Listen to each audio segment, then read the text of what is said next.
자, 이번 시간에는 97페이지예요. 법령의 무효와 취소죠.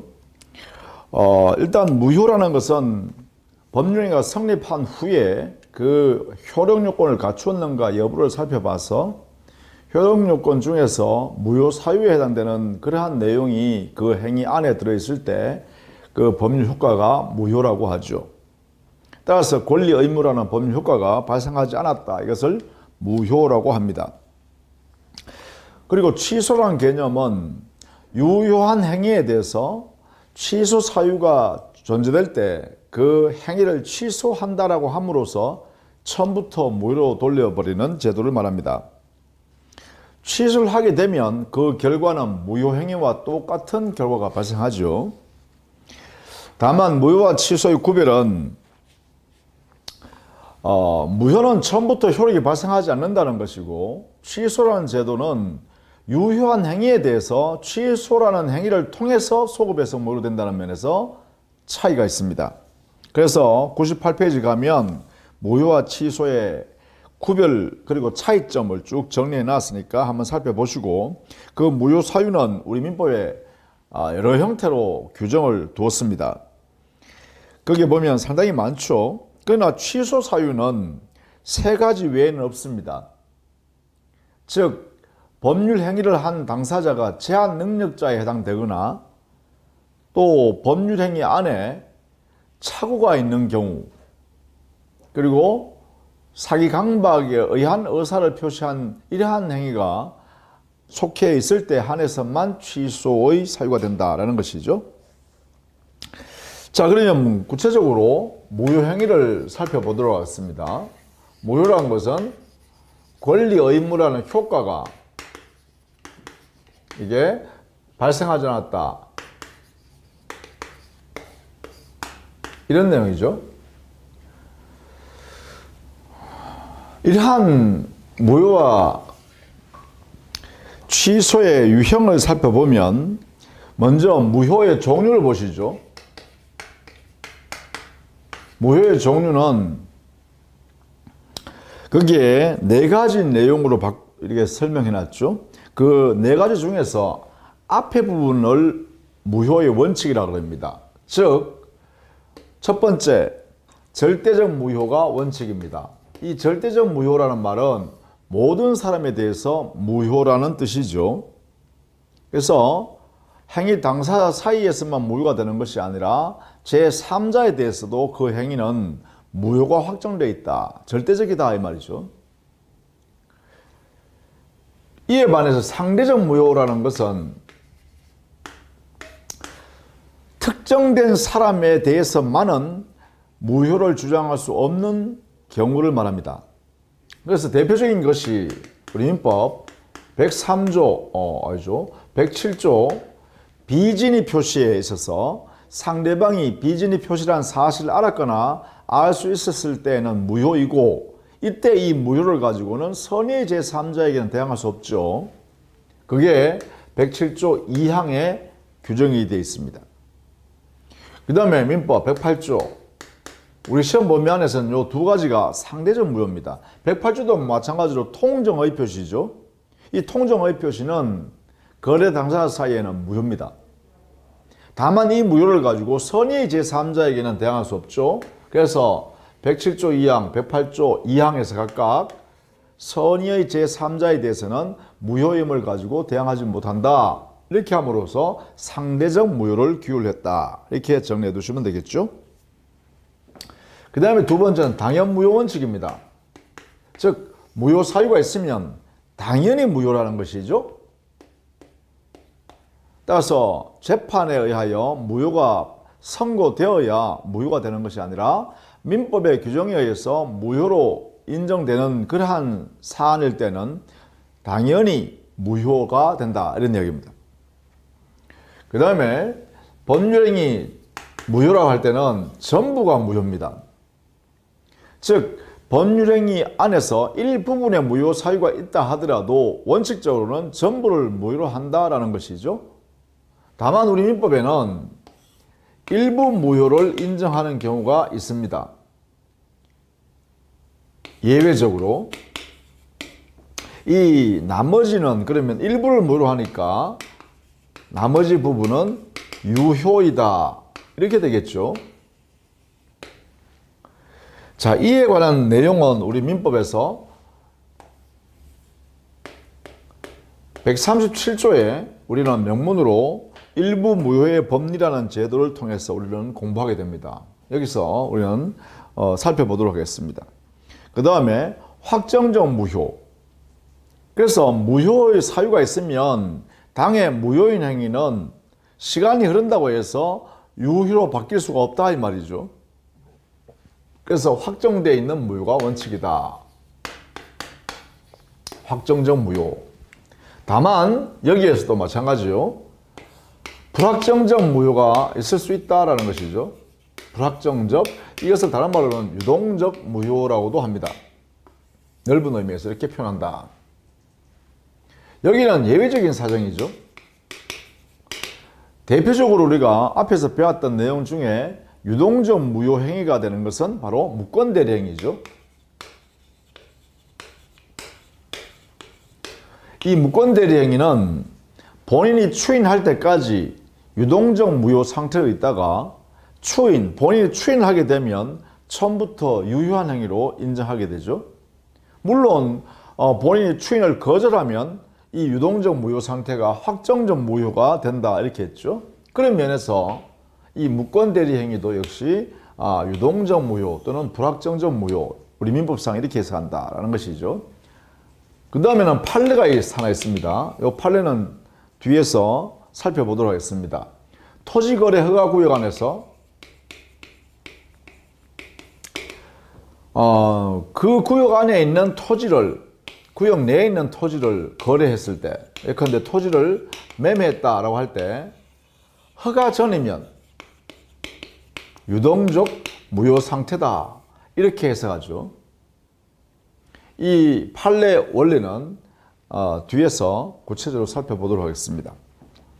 그 다음에 취소의 종류는 우리 민법상의 취소라는 것은 협의의 취소만을 말합니다. 민법 총칙에서 취소한다라는 것은 민법에 규정되어 있는 취소 사유 3가지 중에 어떤 사유가 발생되어 있고, 그러한 사유가 발생되어 있으면 취소권자가 권리를 취소한다는 권리 행사함으로써 소급해서 유효한 행위를 무효로 바꿔버리는 이런 제도를 우리는 협의의 취소라 하고, 이 내용을 구체적으로 살펴보도록 하겠습니다. 자, 100페이지에요. 법령의 무효의 효과는 권리 의무가 발생하지 않는다라는 것이죠. 따라서 이행하기 전이면 이행할 필요가 없고, 이행한 후이면 부당 이득의 문제가 생기죠. 여기는 이행 자체가 필요하지 않다.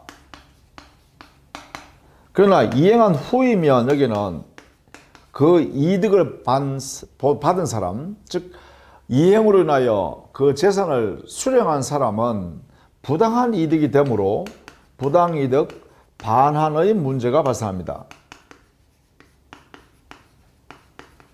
이렇게요. 자, 이행되었다면 부당이득 반환의 문제로 해결한다. 부당이득의 반환은 수익자가, 즉 이 이득을 본 사람이 선의의 수익자이면 현존 이익으로 반환하고, 즉 반환할 당시에 존재하는 이익으로, 만약에 악의의 수익자라고 한다면, 즉 이득할 당시에 수익자가 부당이득이라는 사실을 알고 취득한 것을 악의 수익자, 모르고 취득한 경우를 선의의 수익자라고 하고, 이때 악의 수익자에 해당되면 그 상대방, 이행한 사람에게 발생한 손해 전부를 배상해야 합니다. 마치 손해배상과 똑같다는 것이죠. 즉 불법행위에 의한 손해배상하는 것과 똑같습니다. 여기에 있는 이행한 당사자에게 발생한 손해를 전부 배상해야 한다. 이런 원리에서 이게 바로 반환의 범위가 되겠죠. 이런 원리에 입각해서 해석한다. 이게 대원칙이죠. 그리고 무효 소급표 했는데 무효는 처음부터 무효란 것이죠. 효과는 무효 사유가 있으면 처음부터 무효로 확정되어 있다. 이렇게 보는 것이죠. 이런 면에서 소급적이다. 이렇게 표현합니다. 자, 이때 우리 민법상의 무효 제도는 100페이지에 일부 무효의 법리가 있다.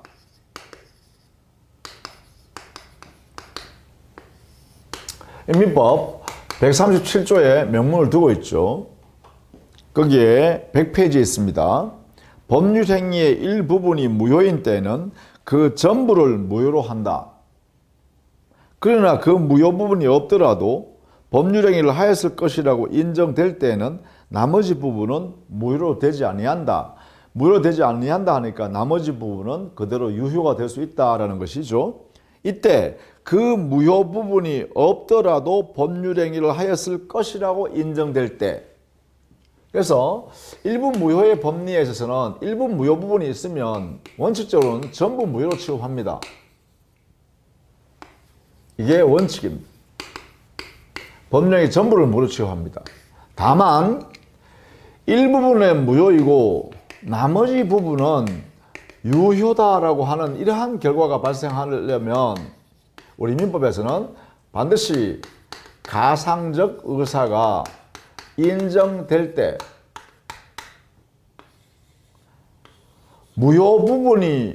이 무효 부분이 없더라도 행위 당사자가 그 행위를 하였을 것이라고 인정되는 것. 하였을 것이다가 바로 가상적 의사죠. 이 보통 일반인이라면 일반인 입장에서 일반인이라면 이러한 의사표시를 하였을 것이다. 즉 나머지 부분의 의사를 가지고 거래행위를 그 나머지 부분에 해당되는 거래행위를 하였을 것이다 라고 인정되는 경우, 그래서 이걸 우리는 일반인의 입장에서 가상적 의사, 실제 의사 아니다라는 것이죠. 가상적 의사가 인정될 때 그때는 나머지 부분을 유효로 인정하겠다라는 것입니다. 자, 이 부분이 이제 일부 무효의 법리, 원칙과 예외 되겠죠. 이 일부 무효의 법리인 전부 무효 원칙, 예외적으로 가상적 의사가 인정될 때 나머지 부분을 유효로 한다라는 이 원리를 일부 취소의 문제에도 그대로 유추 적용합니다. 이렇게. 즉 법률행위 일부분에 취소 사유가 있다라고 할 때 원칙적으로는 당의 법률행위 전부를 취소해야 된다는 것이 원칙이다. 다만 가상적 의사가 인정된다면, 즉 그 일부분에 대해서 취소하고 나머지 부분만으로 유효한 법률행위를 하였을 것이라고 인정되는 이러한 가상적 의사가 인정된다면 일부를 취소할 수 있고 나머지를 유효로 할 수 있다는 것입니다. 이것을 일부 취소의 법리 이렇게 하죠. 일부 취소의 문제가 발생하면 우리 민법 판례는 일부 무효의 법리의 유추 적용을 통해서 해결한다라는 것이죠. 자, 이 부분은 꼭 알아둡니다. 일부 무효의 법리는 일부 취소에 유추 적용할 수 있다. 자, 그 다음 두 번째는 우리 민법상의 무효 제도를 해결하기 위해서, 즉 유효한 행위로 활용하는 제도가 무효행위 전환입니다.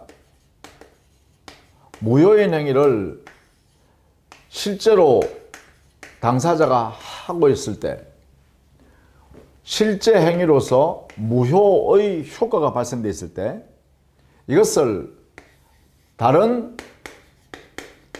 법률 행위로서, 다른 행위로서 이렇게 바꿔버리는 거죠.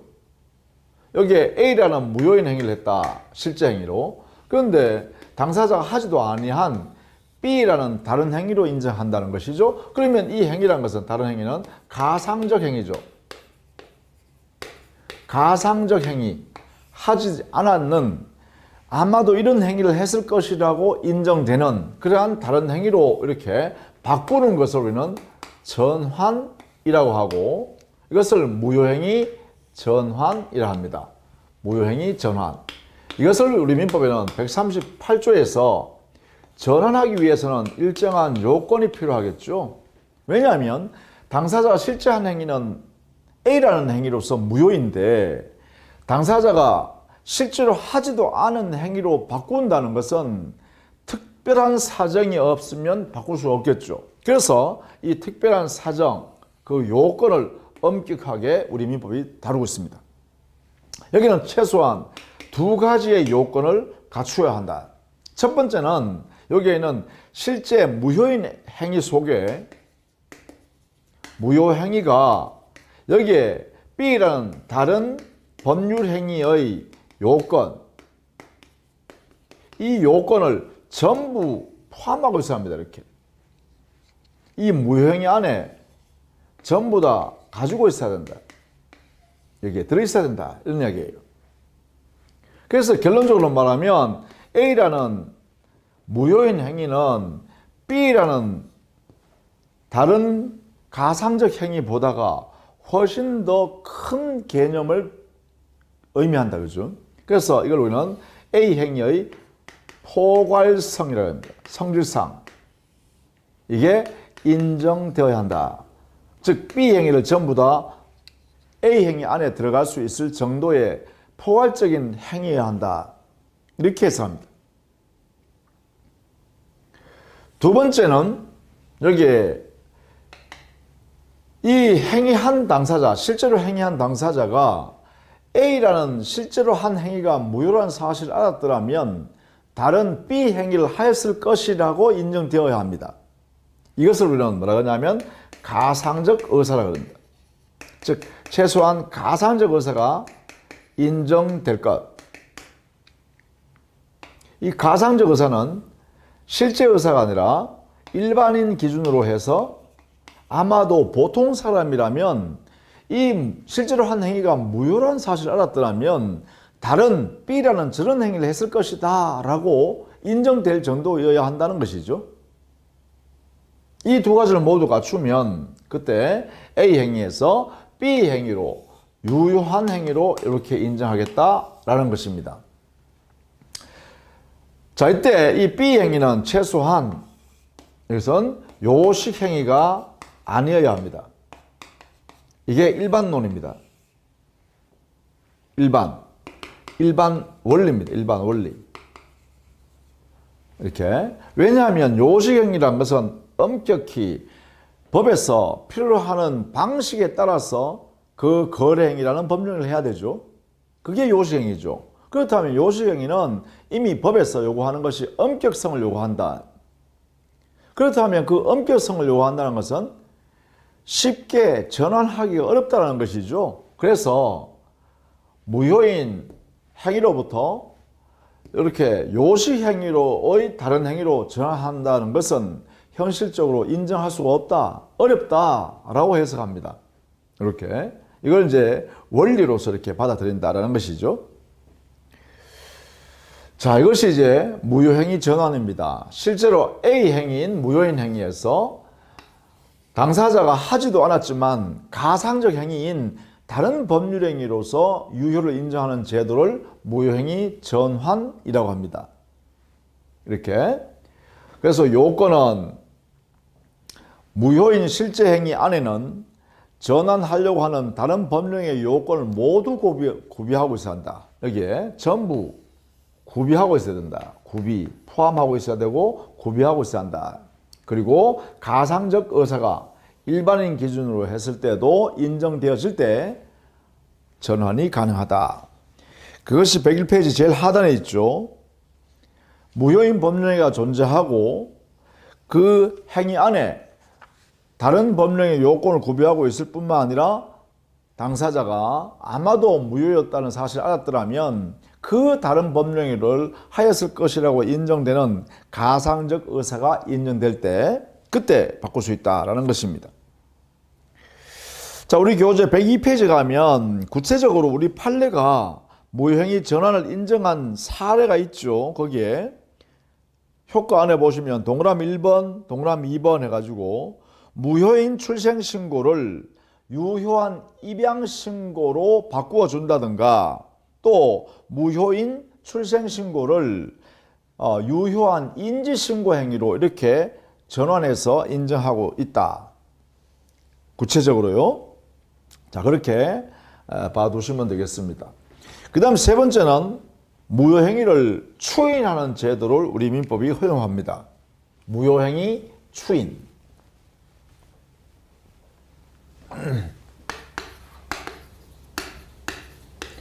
당사자가 실제로 한 행위인데 실제로 한 행위가 무효인 행위예요. 자, 이 무효행위에 대해서 행위 당사자가 추인하는 거죠. 추후에 이 행위를 인정하겠다라는 것이죠. 이 행위의 효과를 인정해 주겠다라는 추인의 의사표시하는 거죠. 의사표시. 이렇게 표시하게 되면 그때부터 의사표시한 때로부터 우리 민법은 새로운 법률행위로 인정해주는, 간주해주는 이러한 효과를 인정해주고 있어요. 이런 제도를. 이렇게. 이것을 무효행위 추인이라 하고 있습니다. 우리 교재는 102페이지 하단에 있죠. 요선 민법 139조에서 규율을 하고 있습니다. 무효인 법률행위는 추인하여도 그 효력이 생기지 않는다. 자, 이 말은 무효행위는 확정적이고 절대적이다. 그죠? 그래서 모든 사람에 대해서 확정되어 있다. 시간이 경과하더라도 유효로 바뀌는 건 아니다. 추인한다고 해서 유효가 바뀌는 것은 아니다. 이 말이죠. 추인한다고 해서 유효로 바뀌는 것은 아니에요. 다만 단서에 있죠. 단서에 이 내용을 적시해 놨습니다. 다만 그러나 당사자가 그 무효임을 알고 추인한 때에는 새로운 법률행위로 본다. 즉 새로운 법률행위를 한 것으로 취급해 주겠다. 간주하고 있습니다. 이렇게. 자, 여기서 유효로 된다라고 하는 것이 아니라는 것도 조심해야 됩니다. 유효다 이게 아니죠. 새로운 행위로 인정하겠다라는 것입니다. 새로운 행위로. 그러면 추인의 효과는 바로 새로운 행위로 간주하는 이러한 효과가 발생합니다. 이렇게. 자, 그러면 139조 단서에서 추인하기 위한 요건은, 즉 추인에 의해서 새로운 법률행위라는 효과를 발생하기 위해서 필요한 요건이 뭘까? 당연히 첫 번째는 무효행위가 있는데 두 번째는 이 추인할 때 무효임을 알고 해야죠.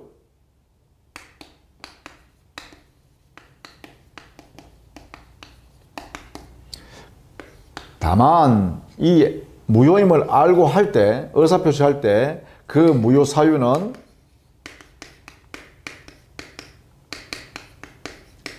종료, 소멸한 후여야 한다.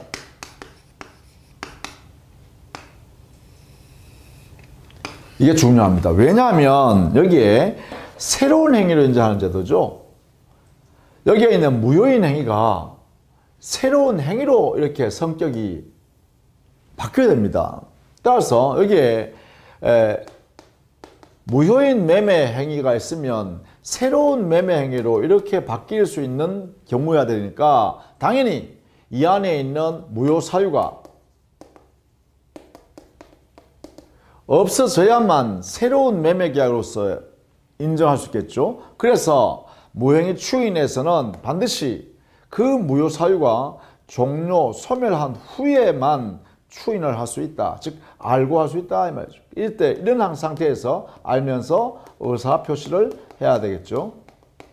물론 의사표시는 명시적 의사표시를 하든 묵시적 의사표시를 하든 무방합니다. 이게요. 그래서 이게 요건에서는 이 부분이 가장 중요하네요. 무효 사유가 종료된 후에 의사표시에서 추인한다라고 하면 그때부터 새로운 행위로 되니까 장래효로서 추인의 의사표시를 한 때부터 새로운 행위로 인정한다라는 제도입니다. 이렇게. 그래서 우리 민법에 139조 무효행위 추인의 효과는 장래효적 추인이다. 이렇게 해석할 수 있겠죠. 자, 이렇게 해서 무효행위 추인까지 정리했는데 여기서 우리가 총 정리해 보면 민법 137조 일부 무효의 법리, 138조 무효행위 전환, 139조 무효행위의 추인, 이 규정 전부는 임의 규정이라고 해석합니다. 우리 판례도 마찬가지고요. 임의 규정으로 해석하기 때문에 이와 다른 약정을 하는 것도 유효합니다. 그렇다면 여기에 139조 무효행위 추인은 원칙적으로 추인한 그때부터 새로운 행위로 인정하는 장래효적 추인입니다. 그런데 당사자가 약정에서 소급적 추인을 하는 것도 가능하다라는 것을 알아두셔야 됩니다. 약정에 의한 소급 추인, 이것을 인정할 수 있다. 이것도 역시 판례입니다. 이렇게요. 약정에 의한 소급적 추인도 가능하다. 이렇게 정리해 두셔야겠습니다. 자, 그것이 우리 교재는 103페이지에 제일 위에 양갈로 2번의 민법상의 추인 제도는 비소급적 추인, 장래효적 추인입니다. 그 요건 중에서요, 무효 사유가 종료한 후에 추인할 수 있다는 것을 꼭 알아두셔야 되고, 니은동그라미죠. 이때 그렇다면 이 2번의 요건에 의하여 무효 사유가 종료한 후에만 추인할 수 있다 했으니 당해 그 무효 사유가 소멸할 수 없는 무효 사유일 때는 무효행위 추인이 허용되지 않습니다. 추인이 인정되지 않는 사례. 첫 번째, 민법 103조 사회질서 위반이거나 민법 104조 불공정한 법률행위는 사회질서 위반의 내용을 말하는 것이기 때문에 이것은 추인으로 할 수 없죠. 왜? 사회질서 위반의 행위는 그 무효 사유인 사회질서 위반이라는 것이 소멸될 수가 없기 때문에 그렇습니다. 그 다음에 강행법 위반한 법률행위, 위반, 반한 경우, 이것도 강행법규의 내용이 사회 질서와 관계가 있는 내용이죠. 그러므로 그것을 위반한 경우에는 역시 무효 사유가 종료 내지 소멸할 수 없기 때문에 그렇습니다. 그래서 이 세 가지요, 이거는 우리 시험 문제에 아주 자주 나온다. 아주 자주. 사회 질서 위반, 불공정한 법률행위, 강행법규에 반한 법률행위는 절대적 무효, 확정적 무효로서 특히 이것은 무효 사유가 종료될 수가 없으므로, 무효 사유가 소멸될 수 없으므로 추인할 수가 없다. 자, 이 부분은 반드시 무효행위 추인과 결합해서 꼭 알아둬야 될 부분입니다. 이 부분요. 자, 이렇게 해서 무효행위 추인에 관한 내용을 정리했습니다. 그 다음에 유동적 무효에 관해서는요, 무권대리행위가 민법상의 명문 규정에 의하여 무효행위 추인으로 해석되는 제도죠. 우리 판례는 토지거래 허가구역 안에서 토지를 매매한 경우에 허가받기 전까지는 유동적 무효 상태다라고 해석합니다. 그렇다면 이 유동적 무효 상태에 있는 우리 판례 이론, 즉 토지거래 허가구역 안에 있는 무효 토지매매요,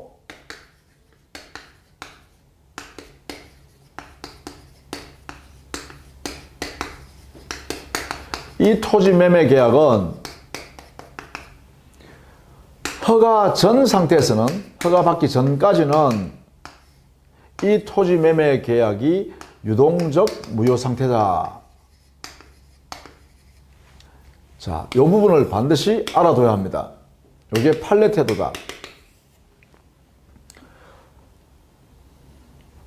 자, 그러면 104페이지 가면 이 유동적 무효 상태에 있는 토지 매매 계약, 이 부분에 관한 내용을 정리해 놨습니다. 자, 첫 번째, 확정적 무효가 되는 경우는 처음부터 허가받지 않을 의도를 가지고 당사자끼리 거래했다든가 또는 허가받는 걸 배제하고 자기들끼리 계약을 하기로 했다면 이 법 규정을 위반했기 때문에 이 토지거래허가구역 안에 토지매매계약은 허가를 받아야 한다라는 제도가 우선 국토 계획 및 이용에 관한 법률, 이걸 줄여서 국토계획법이라는데 여기에 있는 규정에 이 허가를 받지 아니한 때는 무효로 한다라고 하는 규정을, 효력 규정을 이렇게 두고 있어요. 가행법규인 효력 규정 위반했다면 무효인 상태겠죠. 이때 유동적 상태에 무효라는 것이에요. 허가를 받아버리면 소급해서 유효가 되죠. 만약에 여기에 허가 처분을 받으면 당해 토지 매매 계약은 계약할 때로, 계약 당시로 소급해서 유효 행위로 확정됩니다. 이렇게. 자, 이 부분을 꼭 전제로 알아두셔야 됩니다. 그래서 허가 받기 전까지는 유동적 무효 상태다, 이렇게 해석합니다. 다만 거기에 104페이지 확정적 무효가 되는 사례 정리해놨죠. 처음부터 허가를 배제하거나 잠탈할 의도를 가지고 매매계약했다면 이것은 처음부터 확정적 무효입니다. 거기에 기억 동그라미는 처음부터, 이것은 확정적 무효인 매매계약이 됩니다. 니은 불허가 처분이 확정된 경우 무효 확정되고요. 디귿 쌍방이 허가 신청 협력을 하지 않기로 명백한 의사를 표시해요. 쌍방이죠. 디귿에서는 쌍방이 우리 허가 받지 말자라고 한 경우다. 그 다음 리얼 전조건부 매매계약을 체결했는데 허가받기 전에 전조건 성취가 불가능하게 되면 이때도 역시 무효로 확정됩니다. 자, 그 다음에 2번 동그라미 보시죠.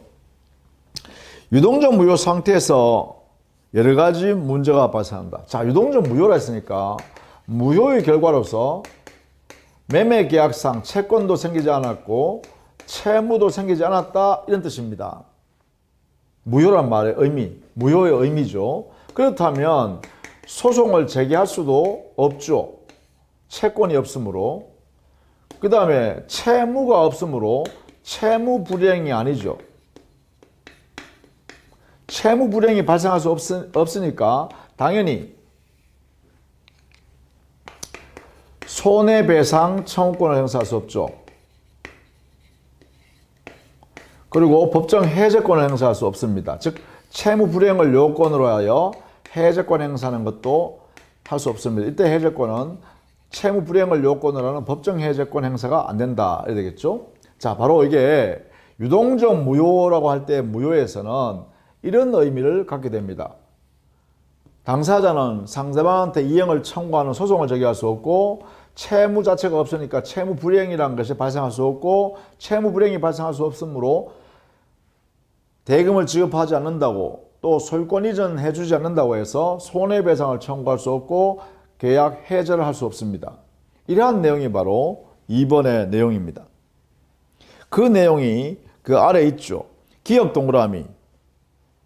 이행 청구를 할 수 없으며 강제이행, 계약금의 부당이득 반환 청구, 그리고 채무불이행에 의한 계약 해제 및 손해배상 청구를 모두 할 수가 없다. 다만 565조 만약에 이 토지거래 매매 계약할 당시에 계약금을 지급했다면 교부 지급 완료했다면 이 계약금에 관해서는 우리 민법이요, 계약법에서 배우겠습니다. 565조가 적용됩니다. 여기는 해약금에 의한 해제, 이것이 인정되고 있죠. 그래서 이 해제권을 행사할 수 있다. 계약금이 교부되는 경우라면 이 해제권 행사가 있는다. 이렇게 해석할 수 있다는 거죠. 565조 때문에 그렇습니다. 이것은 계약법에서 나오는 제도죠. 그 다음에 니은 동그라미에는 무효인, 계약이 무효이지만 니은 서로 간의 허가 신청에 대한 협력 의무는 발생한다는 것이죠. 허가 신청에 대한 협력 의무는 생긴다.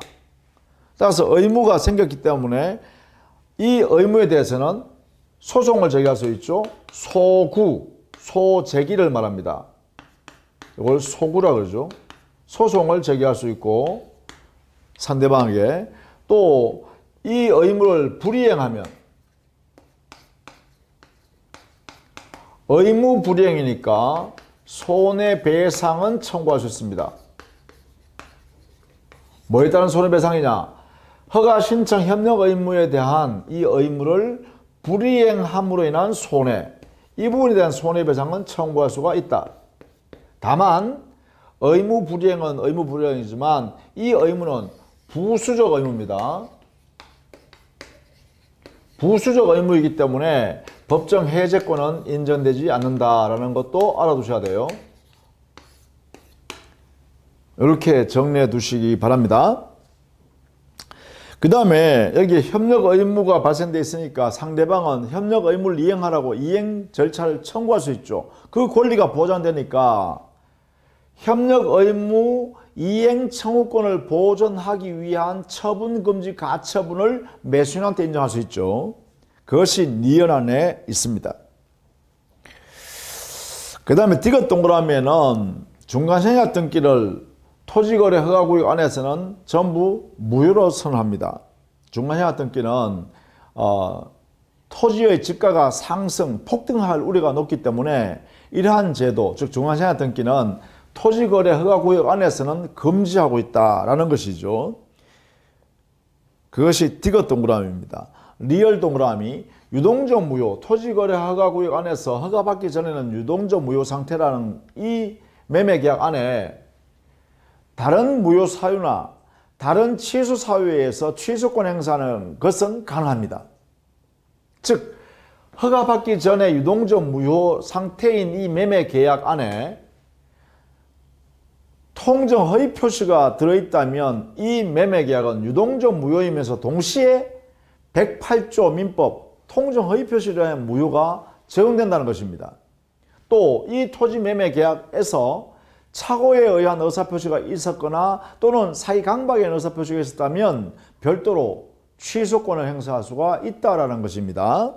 그것이 리얼 동그라미와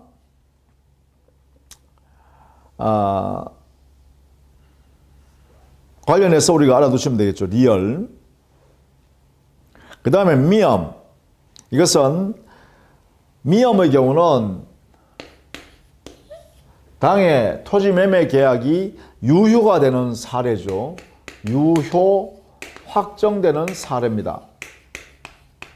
미엄 동그라미. 보시면 토지거래 계약이 체결된 후에 토지거래 허가구역이 지정이 해제되거나 또 지정기간이 있었는데 그 기간이 만료가 되었음에도 불구하고 재지정하지 아니한 때에는 당해 토지매매계약은 확정적으로 유효가 됩니다. 따라서 별도로 더 이상 이제는 허가받을 필요가 없다 이 말이죠. 그게 바로 미엄의 사례입니다. 자, 그런 내용 정도는 여러분이 꼭 알아두셔야겠습니다. 자, 이렇게 해서 우리는 무효제도를 쭉 살펴봤습니다. 다음 시간에는요, 취소제도를 한번 정리를 하도록 하겠습니다. 자, 수고했습니다.